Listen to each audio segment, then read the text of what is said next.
Hey, welcome back. This is Danny Morel with Real Estate Sales TV. Really excited to spend the next couple of moments with you where we're going to continue our conversation about the 7 steps necessary to build a successful real estate business. And today we're going to talk about step number 5, which is the numbers needed to know your business. So get ready, grab a pen, and as always, grab a piece of paper or a notebook because you're going to learn a lot.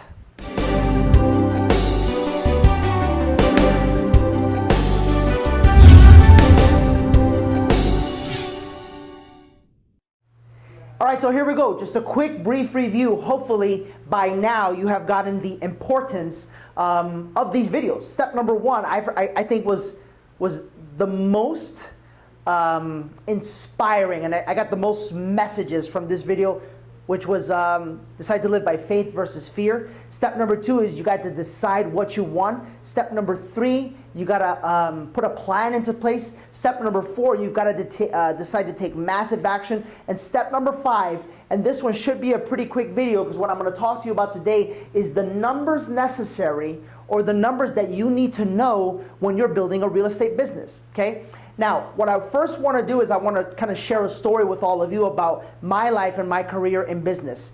I had spent 3 years selling real estate. And at the time, I was stuck doing about, I believe it was 40 sales a year, something along those lines. Problem was that I was working 7 days a week. And so I decided that I needed some help. And so I went out and I found a coach. And one of the things that I learned is that I was working 80% of my time and 80% of my business was coming from buyer sales and 20% was coming from listing sales. And the one thing that I learned very quickly was that if I ever wanted to change my life and if I ever wanted to sell more homes in less times, that I needed to make a shift. Buyers are easier to work with because for the most part, all you do is you put them in your car, drive them around, open the door, they say, I like it, and you write up the contract, right? Listings is a whole different ballgame, okay? And we're gonna be doing more videos to share with you some tips, techniques, and some tricks of the trade to help you get and acquire more listings. But the one thing I want to share with you that I learned that changed my life forever is that if you ever wanna build a profitable, duplicatable, and long-lasting business, then there are 2 types of people that you need to choose from that actually practice this business. Like my good coach and my great coach Mike Ferry says, the employer and the employee. And in our business, the listing agent is the employer and the buyer's agent is the employee.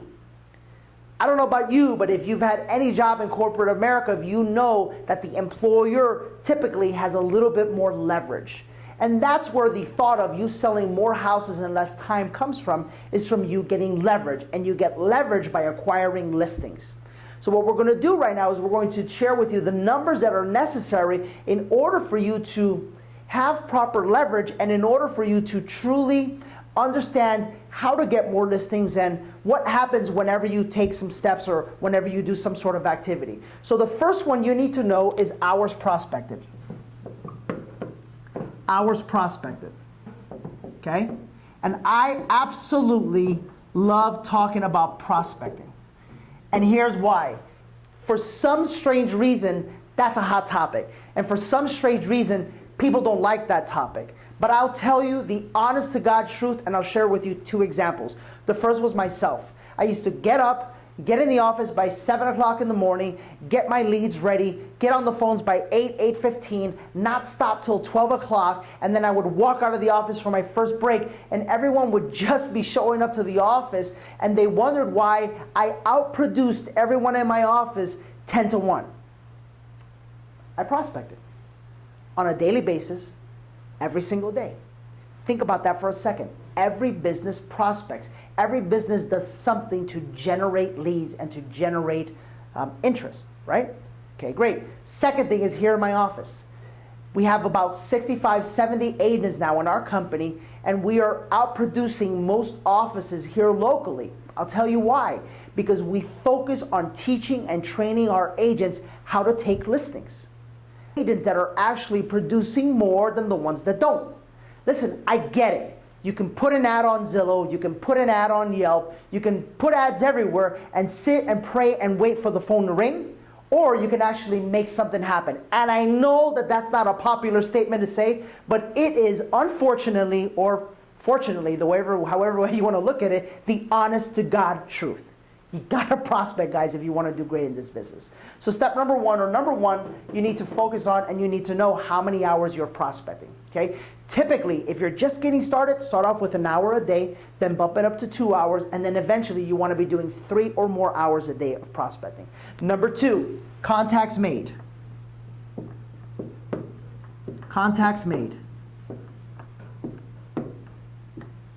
You want to understand and you want to know, typically on average, how many people are you speaking to on an hourly, daily, weekly, monthly, yearly, and quarterly basis. Give you a perfect example. One of our great agents here at the office, Travis Arsenault, and if you follow Real Estate Sales TV, you'll know his story, because he went from selling literally no houses in 1 year to the next year, after applying everything we've done and we've taught him, he closed 40 deals. I mean, it was absolutely phenomenal, okay? So Travis one day is tracking his numbers, so he's out door knocking, prospecting, and we start noticing in our coaching appointment, we start noticing that Travis is only speaking to about 4 people every 2 hours. And I said, Travis, wait a minute, something is wrong here. What are you doing? What's going on? Give me specifics as to what happens when you're out there prospecting. He says, well, it's simple. I'm out there, I'm door knocking, and all of a sudden, I get a phone call from one of my clients. I stop everything, and I start a conversation with them. And there was a problem. We realized that his contacts made to hours prospected ratio wasn't necessarily high enough. On average, you should be making right about 10 contacts an hour, okay?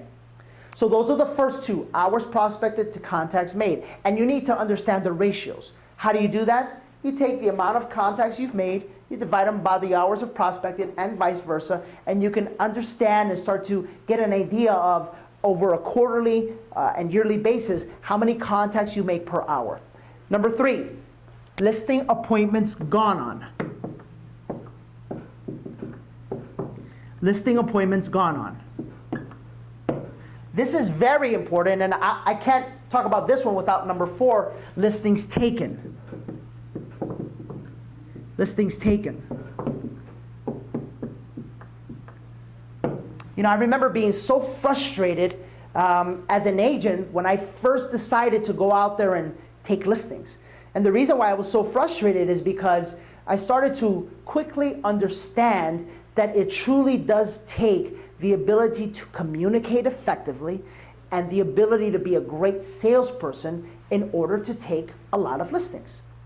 What was happening was I started going on a lot of appointments. However, the sellers would always tell me something like, you know what, we like you, but we're going to call you back, so just wait for our phone call. And I would be all excited, right? Like, oh my God, they said they liked me, and that must mean that they're going to do lists with me, right?